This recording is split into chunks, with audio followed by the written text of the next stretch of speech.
Hello বন্ধুরা, welcome to Just Sports Bangla.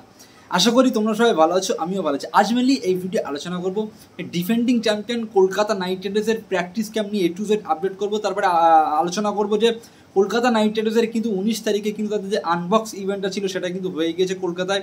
তারপরে Kolkata Knight রাইডার্সের first match Royal Challenger Bangalore versus যে কলকাতার মধ্যে যে ম্যাচটা আছে 22 তারিখে, তার সেই ম্যাচের জন্য কিন্তু আরসিবি কিন্তু কলকাতায় কিন্তু রওনা দিয়েছে, কলকাতায় কিন্তু চলে এসেছে। সেটা নিয়ে কথা বলবো।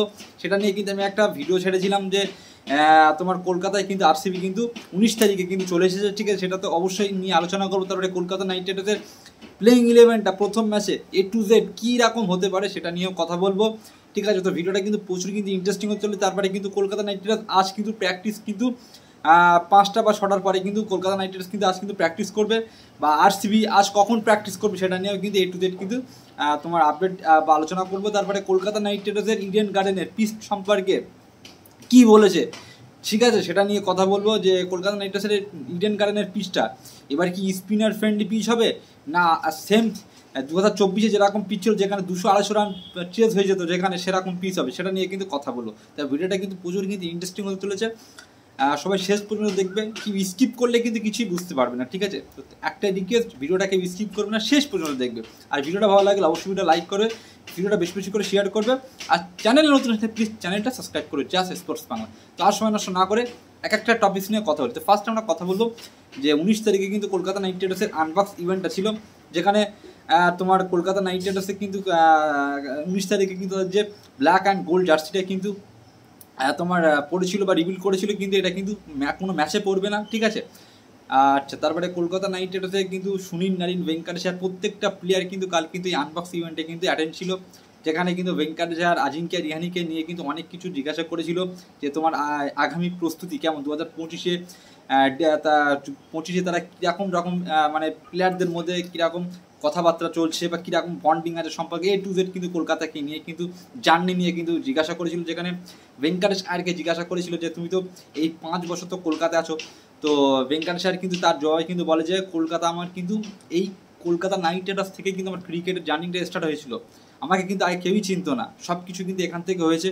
বা কলকাতার সিও ভেঙ্কি মাইসরকে কিন্তু অনেক কিন্তু একে যে রেসপেক্ট জানিয়েছে, যে কলকাতা নাইট রাইডার্স সিও তাকে যে এতটা কিন্তু যে বিলিভ করেছে বা আবার ব্যাক করেছে, তার জন্য কিন্তু অনেক কিছু রেসপেক্ট করার জন্য কিন্তু তাকে কিন্তু অনেক সম্মান জানিয়েছে ভেঙ্কটেশ আয়ার, ঠিক আছে? তো এই যে টাকাটা অনেক যে 24 কোটি টাকায় ভেঙ্কটেশ আয়ারকে নিয়েছে, এর কিন্তু পুরো ফায়দা কিন্তু এবার কিন্তু আইপিএলে কিন্তু দেখাবে। আর ভেঙ্কটেশ আয়ার প্র্যাকটিস ম্যাচে যে ফর্মে আছে ভাই, আমি তো মনে করছি যে ভেঙ্কটেশ আয়ার যে আগুন ফর্মে আছে, প্রথম বছরের সিজনে যেরকম ভেঙ্কটেশ আয়ার খেলেছিল এবার কিন্তু সেই রকম ফর্মে আছে। দুটো প্র্যাকটিস ম্যাচ কিন্তু কলকাতা নাইট রাইডার্স খেলেছে, দুটো প্র্যাকটিস ম্যাচ কিন্তু দুর্দান্ত কিন্তু ফর্মে আছে, মানে বলে বলে কিন্তু বলারদের কিন্তু কাঁদিয়ে ছেড়েছি, কিন্তু নকিয়ার মতন বলারদের কিন্তু বলে বলে 6 মেরেছে কিন্তু ভেঙ্কটেশ আয়ার। তারপরে দুর্দান্ত ফর্মে আছে। তো ব্যাঙ্গালোরের বিরুদ্ধে যে ফার্স্ট ম্যাচটা আছে এখানে কিন্তু ভেঙ্কটেশ আয়ার কিন্তু জ্বলে উঠতে পারে কিন্তু, ঠিক আছে? তারপরে কলকাতার আজিঙ্ক্য রিয়ানিও কিন্তু সে কিন্তু বলেছে যে সে আজিঙ্ক্য রিয়ানি ক্যাপ্টেন হবে, সেটা কিন্তু সে জানতোই না যে কলকাতা নাইট রাইডার্সে ক্যাপ্টেন্সি দেবে, সেটা কিন্তু সেই জানতো না, ঠিক আছে? মানে এই যে ক্যাপ্টেন্সি অ্যানাউন্সটা করেছে কলকাতা নাইট রাইডার্স, কিন্তু খুব মানে তাড়াতাড়ি কিন্তু আজিঙ্ক্য রিয়ানির নামটা কিন্তু সামনে এসেছিল, হয়তো প্রথমে হয়তো আয়েসের নামটাই কিন্তু সামনে ছিল, কিছুক্ষণের মধ্যে হয়তো মানে ডিসিশনটা কিন্তু চেঞ্জ হয়েছে।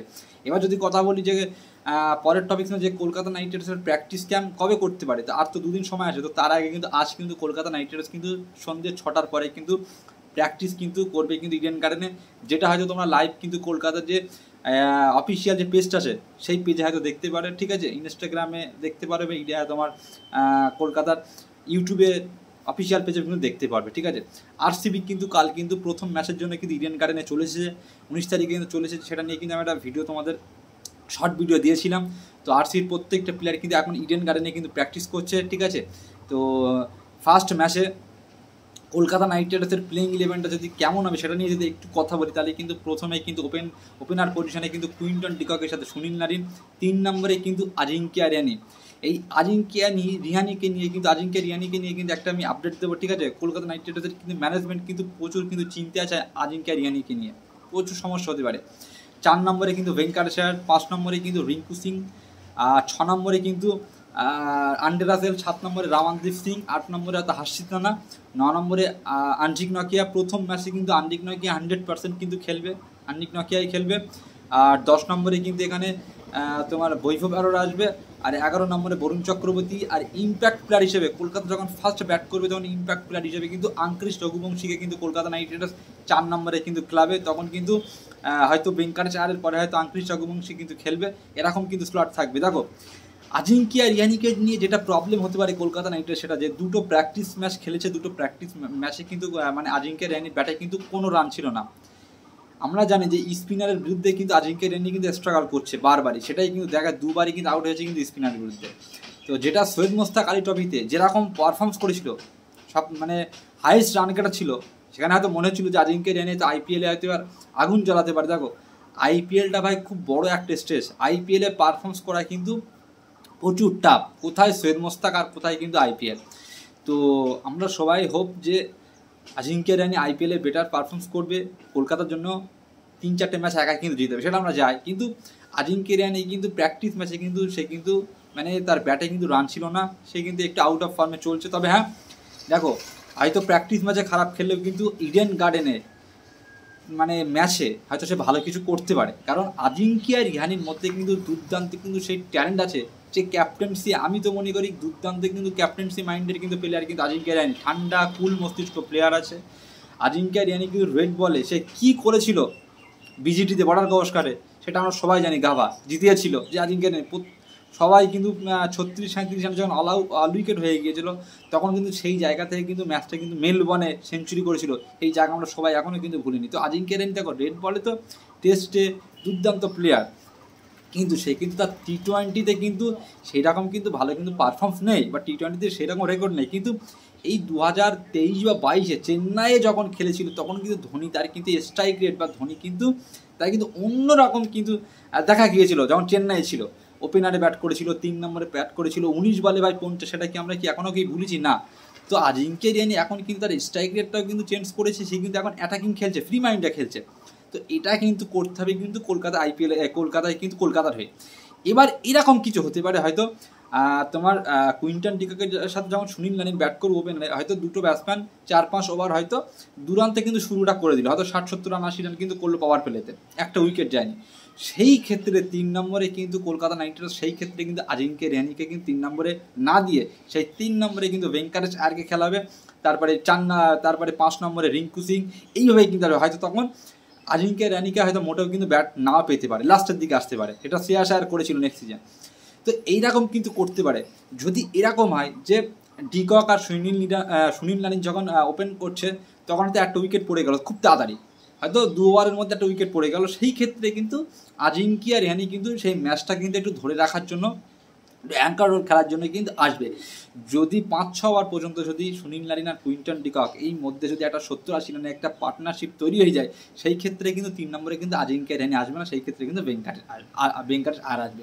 তো ম্যাচের সিচুয়েশন অনুসারেই কিন্তু আজিঙ্কিয়া রিয়ানিকে কিন্তু খেলাবে, আর আঙ্ক্রিশ রঘুবংশী কিন্তু ইম্প্যাক্ট প্লেয়ার হিসেবে কিন্তু খেলবে। তবে কলকাতা নাইট রাইডার্সের প্র্যাকটিস ম্যাচে একটা ইয়াং ট্যালেন্টেড প্লেয়ার দুর্দান্ত কিন্তু ফর্মে আছে, আর দুর্দান্ত কিন্তু টাচে আছে, সেই প্লেয়ারটা আর কেউ না, লুবনি সিসোদিয়া।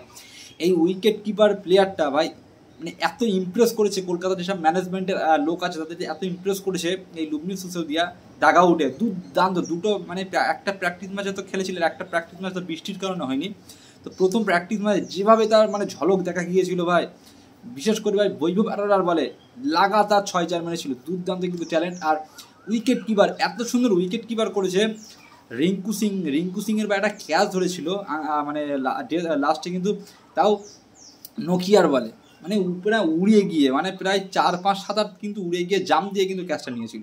তো লুবনি সিসোদিয়া কিন্তু কলকাতা নাইট রাইডার্সের ফিউচার কিন্তু দুর্দান্ত কিন্তু একটা উইকেট কিপার প্লেয়ার কিন্তু হতে পারে। হয়তো এবছর হয়তো খুব একটা প্রত্যেকটা ম্যাচে হয়তো সুযোগ পাবে না, আঙ্ক্রিশ রঘুবংশী খেলবে, হয়তো 2-3টে ম্যাচে যদি সুযোগ পায় সেই ঝলকটা কিন্তু আমরা কিন্তু দেখতে পারি, বা এটা বা লুবনি সিসোদিয়া কিন্তু কলকাতার ম্যানেজমেন্টকে কিন্তু খুব ইমপ্রেস করেছে, এটা কিন্তু আমি বলে রাখলাম।